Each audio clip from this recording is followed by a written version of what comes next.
This is Nerd Culture. We're almost at 1,000 subscribers, so if you hit subscribe right now, you're getting in early on a small channel we honestly believe is going to blow up, and it genuinely means the world. Marvel finally revealed the cast for its brand new X-Men movie at D23, and without meaning to, that cast list quietly spoiled what kind of film this is actually going to be. Because in Hollywood, who you cast tells you everything about the story you're trying to tell. The ages, the reputations, the vibe of each actor, it's all a signal. By the end of this, I'll decode what every one of these choices is secretly telling us, and make the case for the single biggest mystery on the list, who Adam Driver is really playing. So let's get into it. Because a cast isn't just a list of names, it's a blueprint. Marvel didn't just pick actors, they picked a direction. And once you read the choices in order, the movie they're making starts to come into focus, whether they meant to show us or not. So let's go through the marquee names one at a time, because each one is quietly pointing the same direction. First, Cyclops, the field leader of the X-Men, is being played by Kit Connor, an actor in his early 20s best known for a coming-of-age romance series. That is a very deliberate choice. You don't cast someone that young as your leader unless your X-Men are young. That single choice tells you this isn't the wise, world-weary, established team from the 2000s movies. This is the X-Men early, raw, and still figuring out who they are. A young Cyclops signals an origin-era story, a team being forged rather than a team at its peak. Everything else in the cast reinforces it. Next, Professor Xavier, played by Christopher Abbott. And notice, this is not the serene, bald, elderly mentor we picture by default. Abbott is a sharp, intense character actor, and casting him signals a Xavier much closer to his complicated prime. That points at a movie interested in Charles Xavier as a man, not a saint. Younger, more arrogant, more fallible, capable of the manipulation and ego the comics gave him. Pair a flawed young Xavier with a team of kids, and you've got a story about mentorship gone complicated, not a tidy tale of good guys in matching uniforms. Then there's Emma Frost, played by Samara Weaving, and this might be the loudest signal of all. Emma Frost is the White Queen, the glamorous, morally slippery telepath tied to the villainous Hellfire Club.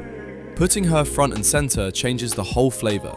Featuring Emma Frost this prominently tells you the movie is leaning stylish, adult, and ethically messy. A world of luxury and manipulation, not clean-cut heroism. She's the kind of character who's an enemy, then an ally, then something in between. Her presence signals an X-Men that lives in shades of grey, with a Hellfire Club edge running underneath it. And for two of the most beloved X-Men of all, Rogue and Storm, Marvel went with relative unknowns, Indy Navarrete and Maya Boye. That's a signal too. Studios cast fresh faces in emotional anchor roles when they want the character, not a famous face, to carry the weight. It says they're confident this version can create its own stars rather than borrow them. So put the whole board together and the picture the cast paints is remarkably clear. A young Cyclops, a flawed prime Xavier, a prominent morally grey Emma Frost, unknowns carrying Rogue and Storm. Read together, that isn't a lineup for a nostalgic throwback. It's an origin-era, stylish, morally complicated, hellfire-tinged reboot about a young team being shaped by an imperfect mentor. Marvel didn't announce that tone in a press release. The casting announced it for them. Which brings us to the name that broke the internet, and the one Marvel pointedly refused to explain. Adam Driver was announced as part of the film, with no character attached, just his name and a mystery. And here's why that silence is so loud. You do not hire an actor of Adam Driver's caliber and intensity, a genuine dramatic heavyweight, to play a small part. His casting alone tells us the role is enormous.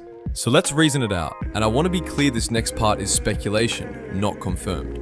Driver's whole strength is tragic, magnetic, dangerous men with real pathos.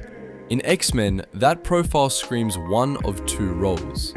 Magneto, the classic tragic villain, a survivor whose pain makes him terrifying, which is Driver's exact wheelhouse. Or Mr. Sinister, the coldly brilliant science horror antagonist who fits perfectly with the morally grey hellfire tone the rest of the cast is signaling. Both are major, both are villains with depth, neither is a small part. I bet heavily that Driver is playing a central antagonist, most likely Magneto or Sinister, even though the exact role is still a mystery. The confidence is in the size of the part, not the name of it. When Marvel hides a casting this big, it's because the reveal is a spoiler, and a hidden villain of that caliber is a spoiler worth protecting. So did Marvel accidentally give the game away?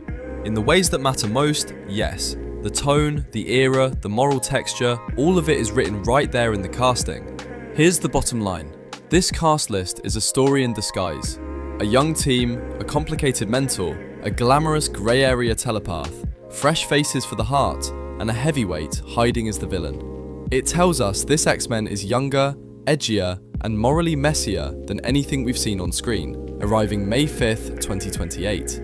Marvel wanted to reveal a cast. What they actually revealed was the movie. So if this cracked the scene wide open for you, do me a favor and tap subscribe. You'd be one of the very first, and there's a whole lot more nerd culture on the way.